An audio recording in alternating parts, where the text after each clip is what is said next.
नमस्कार, मी रुपाली. माझ्या मिनी ब्लॉगमध्ये तुम्हा सगळ्यांचे स्वागत आहे. फायनली आज आमच्या नवरीला हळद लागणार. त्यासाठी अगोदर कळस मांडून घेतला. हळदीचा टायमिंग लेट असल्यामुळं साखरपुडा अगोदर करून झाला. कळस मांडून झाला तोपर्यंत ह्यांचं चाललं होतं फेऱ्या मारायचं, कारण एकदा कळस मांडणाऱ्यांनी परत बाहेर जायचं नसतं, म्हणून आम्ही कळसातच उभा राहिलो होतो. ह्यांचं फेऱ्या वगैरे मारून झालं आणि नवरा नवरीला हळद लागून झाली.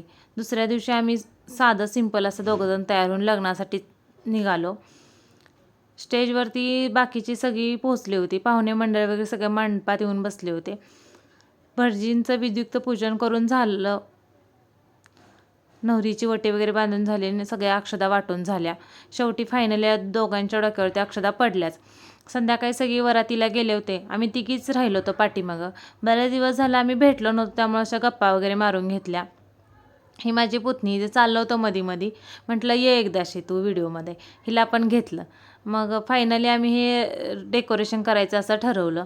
रांगोळ्या वगैरे काढून झाल्या आणि बरेच दिवस झाला आज आम्ही भेटलो नव्हतो लग्नात. आज बरेच नातेवाईक भेटले. सगळ्यांना भेटून असा आनंद झाला.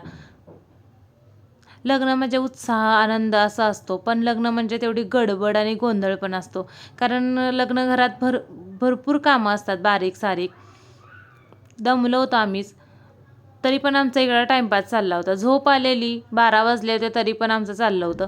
नवरी यायचं टायमिंग झालं तरी अजून आमचं चाललंच नव्हतं. म्हटलं बास आता टाईमपास. फायनली आम्ही असं डेकोरेशन करून घेतलं नवरीच्या गृहप्रवेशचं. बरेच दिवसातनं भेटल्यामुळं सगळ्यांना चेहऱ्यावरती वेगळाच आनंद होता. बाय, भेटू उद्या नवीन ब्लॉगमध्ये.